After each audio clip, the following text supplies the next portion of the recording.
Bonjour, la névralgie du nerf crural ou nerf fémoral, c'est le même nerf, mais il y a deux appellations possibles.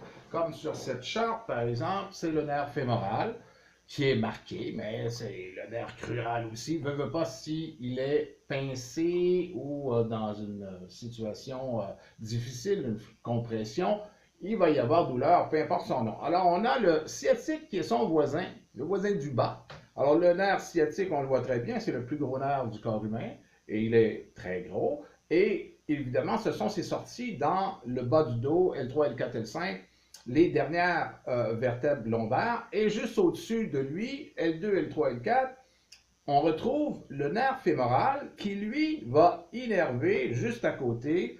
On voit mieux ici, comme ça. Alors, vous voyez ici le nerf fémoral. Et oui, c'est ça, le nerf fémoral ou nerf crural. Alors, pour les départager, parce que souvent, on peut les mélanger, ce sont les deux nerfs principaux qui innervent la jambe. Donc, pour les départager, le sciatique innerve le côté arrière de la jambe, traverse la fesse, la fameuse douleur dans la fesse, et le côté extérieur de la cuisse de la jambe par la suite jusqu'aux pieds, jusqu'aux orteils. Le nerf fémoral, c'est à l'intérieur de la cuisse et le côté intérieur ou antérieur du genou, de la jambe jusqu'aux orteils.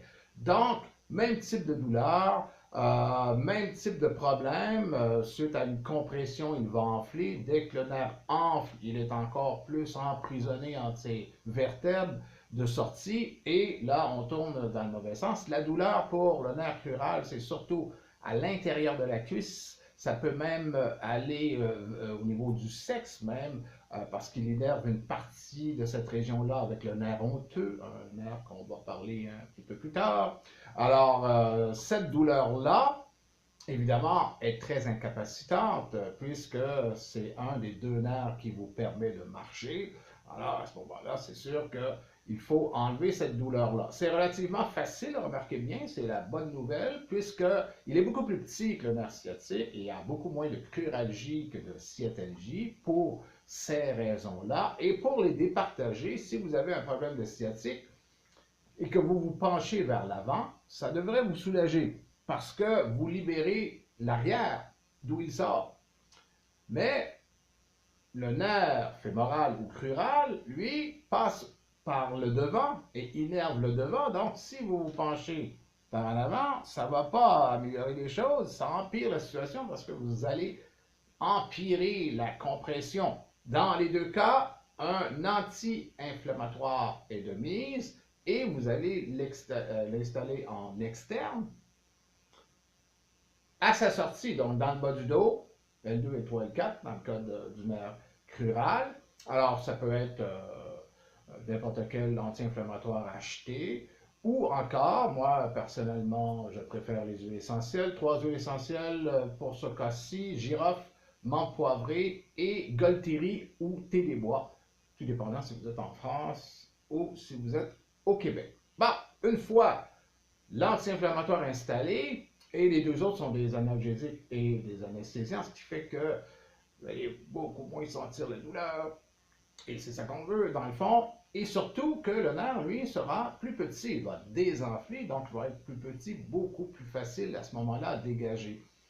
Une traction, c'est toujours excellent pour améliorer la situation. Si vous êtes seul, un escalier, n'importe quel escalier peut faire l'affaire. Alors, vous montez sur une marche et le côté qui est touché, le côté de la cruralgie, vous allez le laisser pendre, votre jambe, vous allez le laisser pendre dans le vide. Le poids de la jambe va faire la traction. Et si vous faites des petits tourniquets avec votre jambe, d'un côté comme de l'autre, ça peut, peut-être pas, ça peut dégager le nerf. Surtout si vous avez appliqué les anti-inflammatoires avant. Une autre façon de travailler, si vous êtes deux, la personne touchée se couche sur le côté avec la jambe touchée au-dessus et la personne aidante va tirer vers elle la jambe touchée en faisant, même chose, des petits moulinets. Je ne vous dis pas que ça va fonctionner à tout bout de champ, Certaines personnes d'entre vous vont finir par avoir quand même besoin d'un thérapeute, mais pour les plus chanceux, ça peut fonctionner. Dans certains cas, ça fonctionne même très bien. Le poids va être très important parce que plus la personne est lourde, est en surpoids, plus la compression des vertèbres est importante. Donc à ce moment-là, ça peut être plus compliqué pour les personnes en surpoids. Mais dans l'ensemble, les résultats généralement sont assez encourageants.